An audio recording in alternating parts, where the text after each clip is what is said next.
Good morning students. Simple complex compound ஒரு 5-6 video பார்த்துட்டோம்.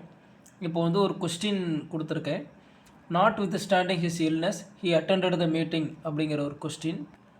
இதை வந்து பார்த்தீங்க அப்படின்னா காம்ப்ளெக்ஸ் சென்டென்ஸில் மாற்ற சொல்லியிருக்கேன். ஸோ இதை எப்படி மாற்றணும் அப்படின்னா, முதல்ல அவங்க கொடுத்துருக்க சென்டென்ஸ் சிம்பிள் சென்டென்ஸாக காம்பவுண்ட் சென்டென்ஸாக அப்படிங்கிறத ஃபைண்ட் அவுட் பண்ணணும். ஏன் அப்படின்னா சேஞ்ச் டு காம்ப்ளெக்ஸ்ன்னு சொல்லிட்டாங்க, சரியா? அப்போது காம்ப்ளெக்ஸில் தான் மாற்ற போகிறோம். ஸோ சிம்பிள் அல்லது காம்பவுண்டில் தான் இருக்கணும். எப்படி சார் சிம்பிளாக காம்பவுண்டான்னு கண்டுபிடிக்கிறது அப்படின்னு பார்த்தீங்கன்னா, சென்டரில் கன்ஜெக்ஷன் இருந்தது அப்படின்னா அது காம்பவுண்ட். இதில் பாருங்கள், முன்னாடி not with standing his illness முன்னாடி இருக்கிறது phrase. So not with standing his illness he attended the meeting.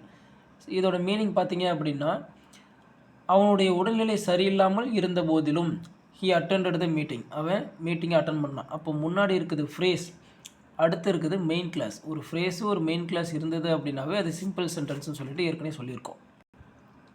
அப்போது ஃப்ரேஸில் நாட் வித் ஸ்டாண்டிங் இருந்தது அப்படின்னா நம்ம காம்ப்ளெக்ஸாக மாற்றும் போது கன்ஜெக்ஷன் என்ன கொடுக்கணும்? தோ கொடுக்கணும். நாட் வித் ஸ்டாண்டிங் மட்டும் கிடையாது, இன்ஸ்பைட் ஆஃப் வந்தாலும் சரி, நெவர்த்லெஸ் வந்தாலும் சரி, டெஸ்பைட் வந்தாலும் சரி, அது சிம்பிள் சென்டென்ஸ் தான். அதோட மீனிங் இருந்த போதிலும் தான். ஸோ அப்படியே காம்ப்ளெக்ஸில் மாற்றும்போது என்ன பண்ணணும்? தோ அப்படிங்கிற கன்ஜெக்ஷன் கொடுக்குறோம். அடுத்தது subject. Though he was ill he attended the meeting.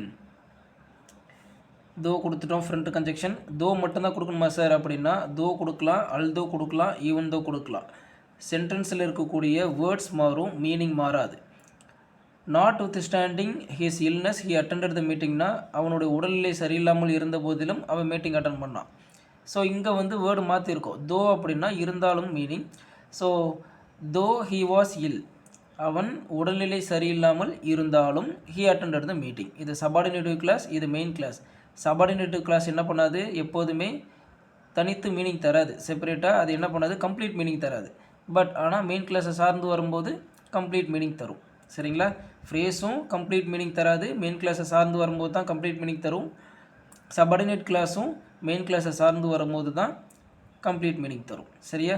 அப்போ நாட் வித் ஸ்டாண்டிங் வந்தது அப்படின்னா அதை காம்ப்ளெக்ஸாக மாற்றும்போது தோ கொடுக்கலாம், அல்தோ கொடுக்கலாம், ஈவன் தோ கொடுக்கலாம். மூணில் எது வேணுமாலும் கொடுக்கலாம். சப்போஸ் தோ கொடுத்துட்டு அதை ஃப்ரேஸாக மாற்ற சொன்னாங்கன்னா நம்ம நாட் வித் ஸ்டாண்டிங் கொடுத்தும் மாற்றலாம், இன்ஸ்பைட் ஆஃப் கொடுத்தும் மாற்றலாம், டெஸ்பைட் கொடுத்தும் மாற்றலாம். புரிஞ்சிருக்கும்னு நினைக்கிறேன். புரிஞ்சுது அப்படின்னா இதை அப்படியே லைக் பண்ணிட்டு ஒரு சப்ஸ்கிரைப் பண்ணிடுங்க. இது உங்களுக்கு யூஸ் ஆகும் எக்ஸாமுக்கு.